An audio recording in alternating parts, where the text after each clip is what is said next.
News చూస్తున్నాం. తెలంగాణ ఎన్నికల ప్రచారానికి వారం రోజులు మాత్రమే సమయం ఉండడంతో పార్టీలు ప్రచారాన్ని ఉధృతం చేశాయి.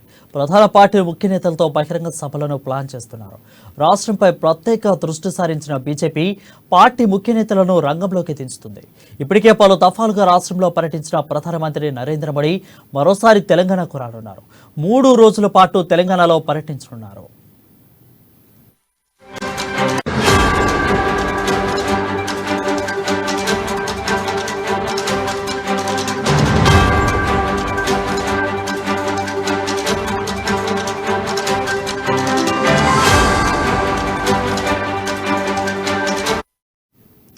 ఇక ఈ నెల 25వ తేదీన తొడింగల్ విమానాశ్రయానికి 2 గంటల 5 నిమిషాలకు ఆయన చేరుకుంటారు. మధ్యాహ్నం 2 గంటల 15 నిమిషాల నుండి 2 గంటల 55 వరకు ఆయన సభలో పాల్గొంటారు. ఆ సభ అనంతరం అక్కడి నుంచి నేరుగా బయలుదేరి సాయంత్రం 4 గంటల 5 నిమిషాలకు రంగారెడ్డి జిల్లాకు చేరుకుంటారు. సాయంత్రం 4 గంటల 15 నిమిషాల నుండి 4 గంటల 55 నిమిషాల వరకు నిర్వహించనున్న బహిరంగ సభలో పాల్గొని రాత్రి 7 గంటల 35 నిమిషాలకు బేగంపేట విమానాశ్రయానికి చేరుకుంటారు. అక్కడి నుంచి రోడ్డు మార్గంలో రాజ్భవన్ కు చేరుకుని అక్కడే బస చేస్తారు.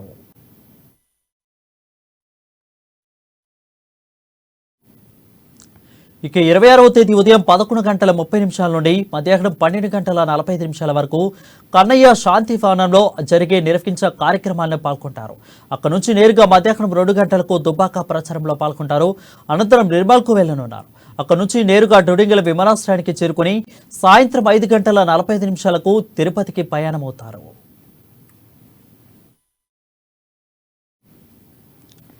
ఇక ఈ నెల 27వ తేదీన తిరుపతి నుంచి బయలుదేరి 11 గంటల 30 నిమిషాలకు హకీంపేట విమానాశ్రయానికి చేరుకుని అక్కడి నుంచి హుజూర్ మహబూబాబాద్ చేరుకుని మధ్యాహ్నం 12 గంటల 45 నిమిషాల నుండి 1 గంట 25 నిమిషాల వరకు నిర్వహించే బహిరంగ సభలో ప్రసంగిస్తారు. ఇక సాయంత్రం 4 గంటల 40 నిమిషాలకు హైదరాబాద్కు చేరుకుంటారు. సాయంత్రం 5 గంటల నుంచి 6 గంటల వరకు హైదరాబాద్లో రోడ్ షోలో నిర్వహిస్తారు. సాయంత్రం తిరిగి ఢిల్లీకి వెళ్లనున్నారు.